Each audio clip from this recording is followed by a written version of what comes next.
খাতিমে কাবার মধ্যে নবীজি শুয়ে আছেন। জিবরাইল আমিন আসলেন, মিকাইল আলাইহিস সালাম আসলেন, ইসরাফিল আলাইহিস সালাম আসলেন।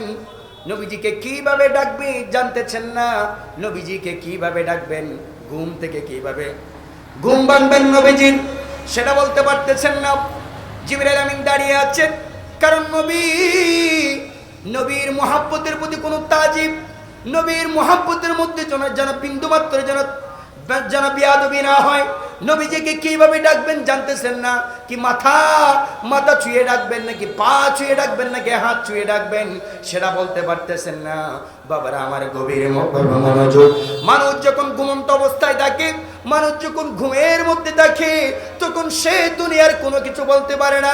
কিন্তু নবীজি রাহমাতুল লিল আলামিন যখন ঘুমায়, তখনও তিনি কখন কি হয় সেটা বলতে পারেন। নবীর দেহ ঘুমাইলেও নবীর রূহ কখনো ঘুমায় না। কথা বলুন ঠিক কিনা? নবীজি ঘুমন্ত ঠিক আছে, কিন্তু নবীজির রূহ কখনো ঘুমায়। নবীজি রাহমাতুল লিল আলামিনের কাছে আসলেন জিবরাইল, কিভাবে ডাকবেন জানতেছেন না। তাফসীরে রুহুল মানির মধ্যে আছে নবীজিকে কিভাবে ডাকবেন। হাদিসে মুবারাকা বুখারী শরীফের মধ্যে আছে নবীজিকে ঘুম কিভাবে ভাঙবেন। আল্লাহ পাকের কাছে চেয়ে আছেন জিবরাইল। ডাক দেওয়ার সাথে আল্লাহ পাক বলেন, কব্বিল কদামাইহি জিবরাইল, নবীজির পায়ের মধ্যে তুমি একটা চুমা দাও। সুবহানাল্লাহ। নবীজির পায়ে একটা। অথচ জিবরাইল আমিন, যিনি আল্লাহ পাকের বার্তা বহন করে নবী এবং রাসূলদেরকে আনে, যার দিকে নবী রাসূলরা চেয়ে থাকে, সেই জিবরাইল আমিন নবীর কদমের মধ্যে, তাফসীরে রুহুল মানির মধ্যে এসেছেন, নবীর কব্বিল কদমাইহি, কদমের মধ্যে একটা চুম্বন দাও, যেন নবীজির কোনো আচার তোমার ডাকার মধ্যে যেন বিয়াদবি না হয়। একটু মহব্বতে বলুন না সুবহানাল্লাহ। দুজাহানে কি যে হবে মোদের পরিচয়, দুজাহানে কি যে হবে মোদের পরিচয়, প্রিয় নবীর গোলাম ছাড়া অন্য কিছুই নয়, প্রিয় নবীর গোলাম ছাড়া অন্য কিছুই নয়। সালাতুলিয়া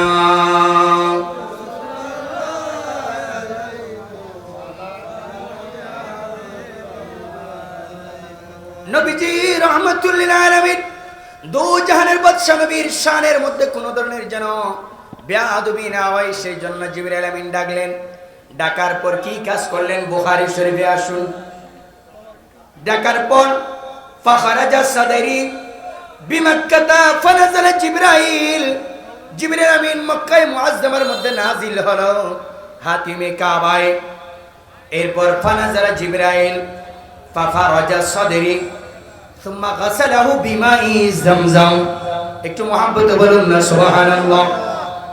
জিবরাইল আমিন ডাকলেন, ডাকার সাথে সাথে নবীজির বক্ষ বিদীর্ণ করলেন, তত সিনায়ে সাক করলেন। নবীজির দুইবার বক্ষ বিদীর্ণ করেছেন। কয়বার বলুন? কয়বার? একবার যখন দুধমা হালিমার কাছে নবীজি ছিলেন, যখন 4 থেকে 5 বছর বয়স, ওই একটিবার নবীজিকে আল্লাহ পাক সিনাই মুবারক সেটা বিদীর্ণ করলেন। বিদীর্ণ করার পর নবুয়ত এবং রিসালাতের নবীজিকে ঈমান দ্বারা পরিপূর্ণ করলেন। একটু মুহাব্বতে বলুন না সুবহানাল্লাহ। আর দ্বিতীয়বার হচ্ছে তাফসীরে জালালের মধ্যে রয়েছেন, সূরাতু আলাম নাসর শুরুতে আছে, আমরা সকলে বলি বিসমিল্লাহির রাহমানির রহিম, আলাম নাশরাহ লাকা সাদরাক। একটু মুহাব্বতে বলুন আল্লাহু আকবার। আমার নবী রাহমাতুল লিল আলামিন আলাম নাশরাহ লাকা সাদরাক বক্ষ বিদীর্ণ করলেন। বক্ষ বিদীর্ণ কর হাদিসে মুবারকের মধ্যে যদি আমরা এবার দেখতে পাই, ফাআফরাগা ফি সাদরি সুম্মা আতাবাকাহু, নবীজিকে বক্ষ বিদীর্ণ করলেন।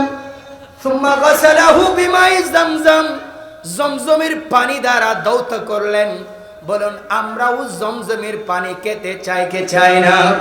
পৃথিবীর শ্রেষ্ঠতম কাবা, কাবায়ে মুআজ্জামায় যেটা অবস্থিত আছে, ইসমাইল জবিহুল্লাহ কুদরতি নিদর্শন। বলুন মিন শাআইরিল্লাহ, কার নিদর্শন? বলুন না কার নিদর্শন? আল্লাহ পাকের কুদরতি নিদর্শন। মিন শাআইরিল্লাহ, এই জমজমের কূপ ওই পানি দ্বারা দৌত করলেন। দৌত করার পর দুইটা জিনিস দান করলেন আল্লাহ পাক। তুম্মা জাআ বিসাতমি মিন যাহাবি মুমতালি হিকমা ওয়া ঈমানা, দুইটা জিনিস নবীকে দান করলেন, বক্ষের মধ্যে দিলেন, ঢেলে দিলেন। একটা হচ্ছে হিকমত অর্থাৎ প্রজ্ঞা, যেটাকে আমরা বলা হয় হাদিসের ভাষার মধ্যে যেটাকে বলা হচ্ছে প্রজ্ঞা। কি জিনিস? এটা একটা এমন জিনিস নবীজি রাহমাতুল লিল আলামিন বাস্তব বুদ্ধিমত্তা যেটাকে বলা হয়। নবীজি আর আল্লাহর মধ্যে যাবেন, আল্লাহর সাথে দিদার করবেন, ওইখানে যাওয়ার জন্য পাওয়ারফুল মানুষের দরকার আছে না নাই? আপনারা তো অনেকে বলবেন নবী তো তিনি একজন দুর্বল মানুষ, কিভাবে যাবেন? পৃথিবীর ভূখণ্ড থেকে তথা জমিন থেকে মাত্র 52 কিলোমিটার দূরে বায়ুমণ্ডল। কোন বায়ুমণ্ডলের মধ্যে মানুষ অক্সিজেন ছাড়া বাঁচবে না। কথা বলুন ঠিক না বেঠিক?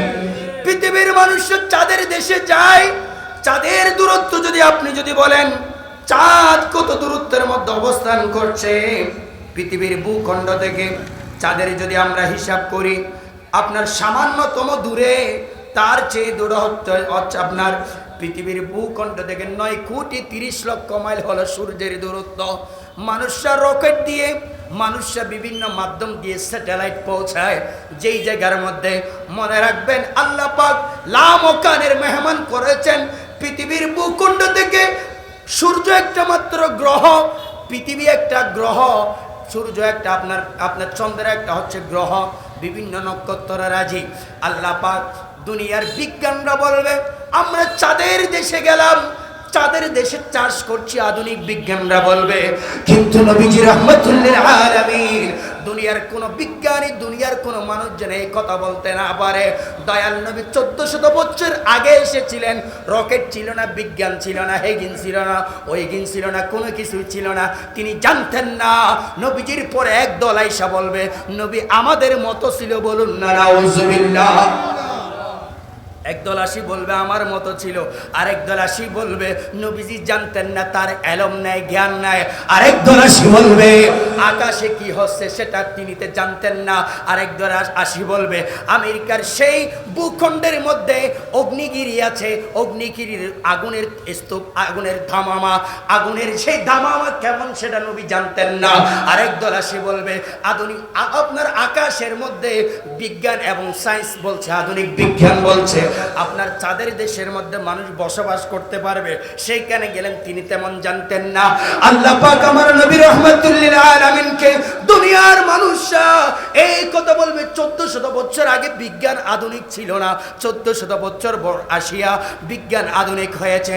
এই কথা সিরে ধরে আল্লাহ পাক হারাম করে দিয়ে বলেছেন সুবহানাল্লাযী আসরা বিআবদিহি লাইলাম মিনাল মাসজিদিল হারামি ইলাল মাসজিদিল আকসা। একটু মহব্বত বলুন না সুবহান। যেহি ইজ্জত বে তেরায়ে মুহাম্মদ, বলুন না সুবহানাল্লাহ। যেহি ইজ্জত বে তেলায়ে মুহাম্মদ কহে আরশ হক জে রিপায়ে মুহাম্মদ সালাতুন ইয়া রাসূলুল্লাহ সালাম। खुदा की रदा था है दो आलमो, खुदा की रदा था है दो आलमो, खुदा चाहता है रदाए मुहम्मद। बोलুন আল্লাহু আকবার। দুনিয়ার এই মানুষরা চায় নামাজ পড়ি, বলুন কার জন্য? কোরআন তেলাওয়াত কার জন্য? তাসবিহ পড়ি কার জন্য? দুনিয়ার এই ভালো কাজ কার জন্য? দুনিয়ার এই মন্দ কাজ থেকে নিষেধ কার জন্য? বলুন পৃথিবীর সৃষ্টির সকলে চায় আল্লাহকে রাজি করার জন্য, মুসা কালিমুল্লাহ চাই আল্লাহকে দেখার জন্য। শায়ের বলতেছেন পৃথিবীর সকলে চায় আল্লাহকে রাজি করার জন্য, আর আল্লাহ আমার চেয়ে তাকে কামলিওয়ালা নবীকে একটুখানি দেখবেন, মুসা কালিমুল্লাহ দেখার জন্য পাগল ফারা হয়ে গেল। সূরাত তাহা কুলুন বলবেন রব্বি আরিনি, আমি দেখতে চাই। আল্লাহ পাক বলেন লান তারানি মুসা কালিমুল্লাহ, তুমি দেখতে পারবে না। আর আল্লাহ পাক বলেন হাবিব আমি আপনাকে দেখতে চাই। এই জন্য শায়ের বলবেন खुदा की रदा चाहता है दो आलमो, खुदा चाहता है रदाए मोहम्मद सलातुनिया सलामुनिया। বাবারা আমার গভীর ভাবে মনোযোগ। নবীজি রাহমাতুল্লিল আলামিন তিনি কেমন ছিলেন? কামলিওয়ালা নবীকে আল্লাহ পাক লামকানের মেহমান বানাবেন। জিবরিল আমিন আয়েশা নবীজিকে আমার মতো বলবেন, আপনার মতো বলবেন। 1500তম বছর হইয়া গেল নবীজির 12ই রবিউল আউয়াল যেটা গেল, নবীজির 15 বছর আগে নবীজি সেটা, নবীজির 14 বছর পার হয়ে 1500 বছর হইল। কিন্তু আপনারা অনেকে বলবেন কুল ইন্নামা আনা বাশার, নবী আমাদের মতো একজন মানুষ ছিল, সাধারণ মানুষ ছিল। আল্লাহ পাক নবীকে সাধারণ থেকে অসাধারণ কেমনে করলো?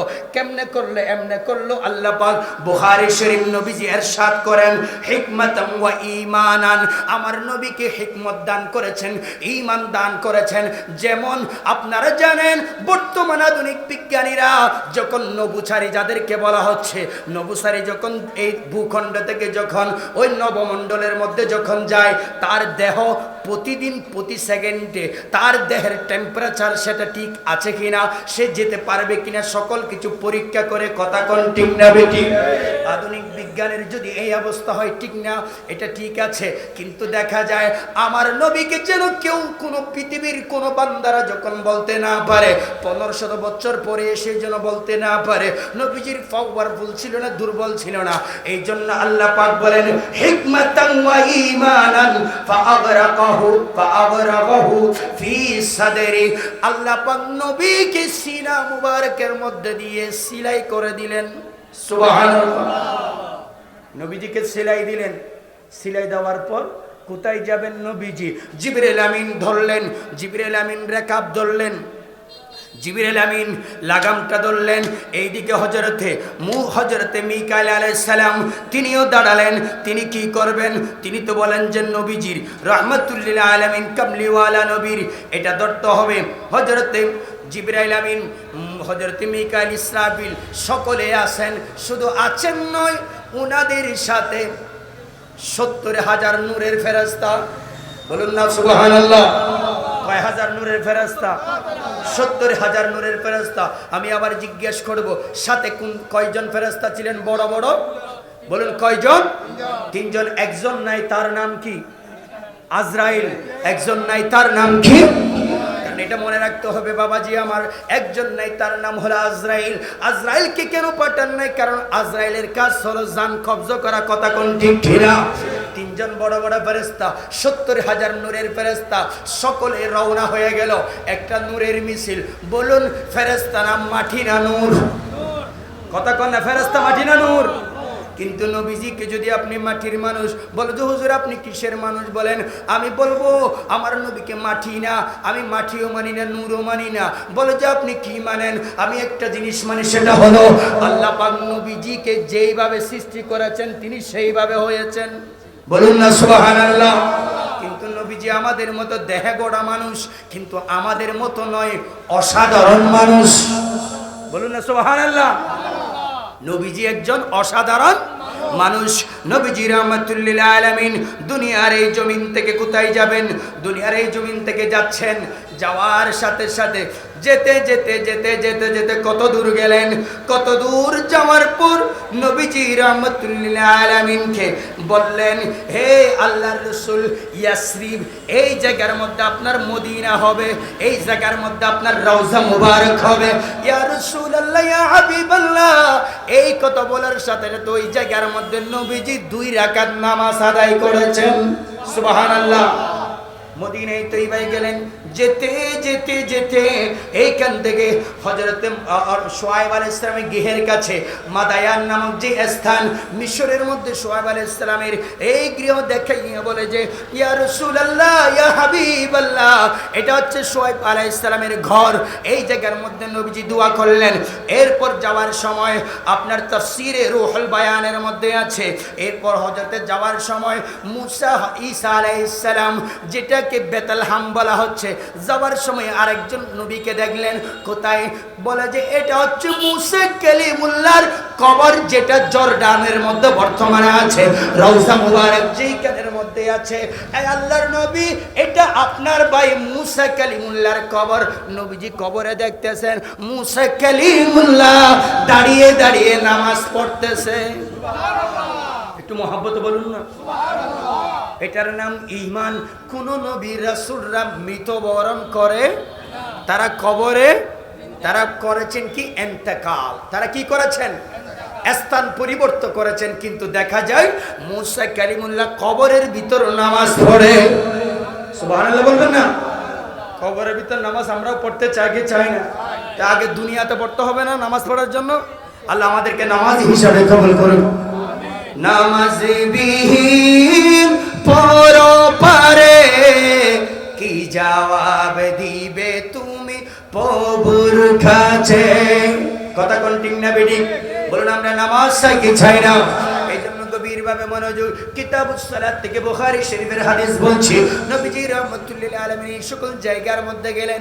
যেতে যেতে যেতে যেতে সুবহানাল্লাযী, এবার কোরআনের আয়াতের মধ্যে বলুন সুবহানাল্লাযী আসরা বিআবদিহি, আমি আমার বান্দাকে নিয়ে গেলাম লাইলাম মিনাল মসজিদিল হারামি ইলাল মসজিদিল আকসা, তথা মসজিদ আকসা পর্যন্ত আমি নিয়ে গেলাম। সুবহানাল্লাহ। কোরআনের মধ্যে আর কোন জায়গায় মেরাজের ঘটনা, এই মসজিদে আকসার কথা নাই। মেরাজুন নবী নিয়ে এতটুকু আছে। এরপর থেকে নবীজি ওইখান থেকে লামকান পর্যন্ত গিয়েছেন, 7 আসমান গিয়েছেন, সেটা আছে বুখারী শরীফে। একটু মহব্বত বলুন না সুবহানাল্লাহ। সেজন্য আমরা কোরআনও মানি, হাদিসও মানি। আমরা কোরআনও মানি, হাদিসও। শুধু কোরআনের মধ্যে নাই, কোরআনের মধ্যে নাই, কোরআনের মধ্যে নাই। আপনি কোরআনে তো সব কিছু নাই, কি বিয়ানুল লিকুল্লি শাই, কোরআনে সব কিছু আছে, কিন্তু আপনি চোখে দেখেন না। কথা কোন ঠিক না ঠিক? আজকে মেরাজুন নবী এমন একটা দিন যাচ্ছে আমরা জানি না, শুধু জানি এতটুকু মেরাজুন নবী হইছে আর কি। বাবা এটা তো শুধু হইছে এমন একটা বিষয় না। এটা কেমন বিষয় জানেন? আল্লাহ পাক সংবর্ধনার আয়োজন করেছেন শ্রেষ্ঠ নবী সেটা প্রমাণ করার জন্য। একটু মহব্বত বলুন না সুবহানাল্লাহ। বলুন আমার নবী সকলের সেরা নবী, সেই ঈমান আকীদা আছে না নাই? এই সেরা নবী সেটা প্রমাণ করেছেন আল্লাহ পাক, আমি না আল্লাহ। শ্রেষ্ঠ নবী সেটা প্রমাণ করেছেন আজকের রাতে, তত মেরাজুন নবীর রাতে। সেই জন্য নবীজির এই শান মা, এটা দেখে আমরা খুশি না বেজার? বলুন আমরা খুশি না বেজার? এই জন্য মনে রাখবেন, বলতে শুধু মেরাজুন নবীর আলোচনা হয়, নামাজ দুয়ার এগুলোর নিয়মিত আমাদের মসজিদে আলোচনা হয়, মসজিদের হুজুররা বয়ান করেন। তো মেরাজুন নবীর আলোচনা কখন করবেন আপনারা? আজকে মেরাজুন নবীর যাচ্ছে, এমনও জুমা মসজিদ আছে যেখানে মেরাজুন নবী নিয়ে 2 কলমও বলেন নাই, আছে না নাই? অথচ কোরআনে মেরাজুন নবীর ঘটনা আছে না নাই? হাদিসে আছে না নাই? এই জন্য আজকে মেরাজুন নবীর গুরুত্বপূর্ণ বিষয় হলো মাসের সাথে দিনের সাথে আজকের মিল। আল্লাহ পাক মেরাজুন নবী, আল্লাহ আমাদেরকে নবীজির যে আগমন হয়েছেন সেই বার্তা, সেই শিক্ষা, সেইখান থেকে তিনি যে নামাজ এনেছেন, সেই নামাজ আমাদেরকে আদায় করার তৌফিক দান করুন। আর একটু মহব্বত বলুন, গভীরভাবে মনোযোগ। জিবরাইল আমিন সকল নবীদেরকে, যেই নবীরা কবরের মধ্যে আছে, যেই নবীরা আকাশের মধ্যে আছে, যেমন 4 জন নবী এখনো পর্যন্ত জীবিত আছেন। একজন নবী কোথায় আছেন জানেন? একজন নবী, তার নাম ইদ্রিস আলাইহিস সালাম। ইদ্রিস আলাইহিস সালাম এখনো বেহেশতের মধ্যে আছেন। হযরতে ঈসা আলাইহিস সালাম এখনো আসমানের মধ্যে আছেন। হযরতে খিজির আলাইহিস সালাম এখনো পানির মধ্যে আছেন। হযরত ইলিয়াস আলাইহিস সালাম এখনো পাহাড়ের মধ্যে আছেন, স্থলভাগের মধ্যে আছেন। 7 জন নবী জীবিত এখনো আছেন। একটু মহব্বতে বলুন না সুবহানাল্লাহ। জিবরাইল আমিন ডাক দিলেন, ইদ্রিস, এ আল্লাহর পয়গম্বর, আজকে জান্নাতে আপনি থাকতে পারবেন না। হযরত ঈসা আলাইহিস সালামকে বলেন, আপনি আজকে আসমানের মধ্যে থাকতে পারবেন না। হযরত খিজির আলাইহিস সালাম আজকে পানির মধ্যে আপনি থাকতে পারবেন না। হযরত ইলিয়াস আলাইহিস সালাম বলে, আপনি আজকে স্থলভাগে থাকতে পারবেন না। বলে যে আমরা কোথায় যাব? বলে যে আপনারা সকলে আসুন বাইতুল মুকাদ্দাসে। একটু মহব্বতে বলুন না সুবহানাল্লাহ। আদম আলাইহিস সালাম কোথায় কবরে? আদম আলাইহিস সালাম কোথায় কবরে উমানের মধ্যে আছেন। আদম আলাইহিস সালামকে বলেন, এ আল্লাহর পয়গম্বর, আপনি কবরের মধ্যে থাকতে পারবেন না। ডাক দিয়ে দিলেন। জিবরাইল আমিন বললেন, ডাক দেওয়ার সাথে সাথে বলে যায়, বন্ধু জিবরাইল, আজকে কি কোনো কিয়ামত হয়েছে কিনা রে? জিবরাইল আমিন বলে, ডাক দে, এই আল্লাহর নবী আদম আলাইহিস সালাম প্রথম নবী আপনি, আজকে কোনো কিয়ামত হয় না। বলে যে আজকে আমাকে ঘুম থেকে কেন জাগ্রত করেছো? বলে যে আল্লাহর নবী, আজকে কোনো কিয়ামত হয় না, আপনাকে যেতে হবে বাইতুল মুকাদ্দাসে। রাহমাতুল লিল আলামিন কামলিওয়ালা নবী, লামকানের মেহমান হবেন তিনি, সেখানে আসবেন, আপনি কবরে থাকতে পারবেন না। নূহ আলাইহিস সালামকে ডাক দিলেন। নূহ আলাইহিস সালাম বললেন, ইয়া আখি জিবরাইল, হে আমার ভাই, আজকে কি কিয়ামত হয়েছে? বলে যে না না না না না না, আজকে কোনো কিয়ামত হয় না। এইভাবে ইউসুফ নবীকে এইভাবে প্রত্যেক পয়গম্বর দিকে নিয়ে গেলেন। প্রত্যেক পয়গম্বর আশ্চর্যিত হয়ে গেল। কিরে কিরে কিরে, 1 লক্ষ 2 লক্ষ 3 লক্ষ 36,000 পয়গম্বর আজকে কবরের মধ্যে থাকতে পারবে না, সকলকে বাইতুল মুকাদ্দাসের মধ্যে চলে যেতে হবে। বাইতুল মুকাদ্দাসে নিয়ে গেলেন সকল পয়গম্বরদেরকে। সকলেই সারিবদ্ধভাবে রাসূলরা রাসূলদের কাতারে, নবীরা নবীদের কাতারের মধ্যে আছেন। তার পর নবীরা নবীদের কাতারে, রাসূলরা রাসূলদের কাতারের মধ্যে আছেন। কোনো ডিস্টার্ব করা যাবে না। একটু মহব্বতে বলুন না সুবহানাল্লাহ। জিবরিল আমিন আযান দিলেন, আল্লাহু আকবার, আল্লাহু আকবার, আল্লাহু আকবার বলে আশহাদু আল্লা ইলাহা ইল্লাল্লাহ আশহাদু আন্না মুহাম্মাদুর রাসূলুল্লাহ ডাক দিলেন। জিবরাইল আমিন ডাক দিলেন। প্রত্যেক পয়গম্বর নবীর আর রাসূলরা তাকিয়ে আছেন। বলে যে আদম বলে, আমি তো সকল নবীদের পিতা, আমি তো প্রথম নাম্বার মানুষ, প্রথম নাম্বার নবী, আমি প্রথম নাম্বার পয়গম্বর, প্রথম নাম্বার রাসূল। আদম আলাইহিস সালাম মনে মনে ভাবলো, মনে হয় আজকে আমাকে ইমামতি করতে দিবে। সুবহানাল্লাহ। ইব্রাহিম খলিলুল্লাহ বলে, যেহেতু আমার প্রত্যেকটা আমার নসল দিয়ে অনেক পয়গম্বর রাসূলরা এসেছেন, সেই জন্য মনে করছেন আমাকে দিবে। মুসা কালিমুল্লাহ বলে, আমি আল্লাহর সাথে কথা বলছি, আমাকে মনে হয় শ্রেষ্ঠতা আমার মুকুটটাই হবে।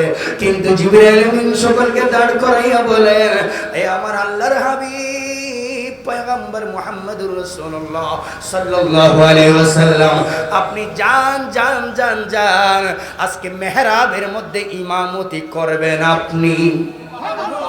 একটু মহব্বতে বলুন না সুবহানাল্লাহ। ওই দিন দেখুন আল্লাহ এত কাহিনী কেন, এত ধরনের কাণ্ড কেন? আল্লাহ তুমি তো চাইলে সরাসরি তোমার কাছে নিয়ে যেতে পারে। বলে যে কোন কারণ? যেহি ইজ্জত বে তলায়ে মুহাম্মদ, যেহি ইজ্জত বে তলায়ে মুহাম্মদ। একটু মহব্বত বলুন না সুবহানাল্লাহ। এই জন্য নবীজি রাহমাতুল লিল আলামিনকে এমন ভাবে, নবীজি রাহমাতুল লিল আলামিনের ইজ্জত মান সম্মান আল্লাহ পাক এমন ভাবে মর্তবা মর্যাদা দিয়েছেন, কোন নবী কোন পয়গম্বরকে দিয়ে দেন নাই। মকা আরশ উনকা, ফলক ফরশ উনকা, মালিক খাতেমানে সরায়ে মুহাম্মদ। একটু মহব্বতে বলুন না সুবহানাল্লাহ। নবীজির শান মান ইজ্জত এবং আজমত, নবীজির শান একটা মাত্র কারণ পৃথিবীর কোন মানুষ যেন কোন নবী এবং রাসূলরা যারা নবী হিসেবে এসেছেন, রাসূল হিসেবে এসেছেন, আসার পর তারা একদিন না একদিন বলবেন, নবীজি তিনি আমাদের চেয়ে পরে এসেছেন, ছোট নবী মনে হয়। আল্লাহ পাক যখন আমরা যে দুনিয়ার জমিন থেকে আমরা এর আগে আরেকটা জগৎ ছিলাম, সেই জগতের নাম কিসের জগৎ? রূহের জগৎ। একটু মহব্বতে বলুন না সুবহানাল্লাহ। সেই জগতের নাম কিসের জগৎ? আমরা এই দুনিয়ার ইহকালের আগে আরেকটা জগতে ছিলাম, যেটার নাম ছিল রূহের জগৎ। কে আলেম হবেন, কে হাফেজ হবেন, কে ব্যবসায়ী হবেন, কে ভালো মানুষ হবে, কে চোর হবেন, কে ডাকাত হবেন, কে আবদাল হবে, কে গাউস হবে, কে কুতুব হবে, কে নবী হবে, কে রসুল হবে, কে সিদ্দিক হবে, কে সিদ্দিকে সে আনসার হবে, কে মুহাজির হবে, সবগুলা রূহের জগতের মধ্যে লিপিবদ্ধ ছিল। একটু মহব্বত বলুন না সুবহানাল্লাহ।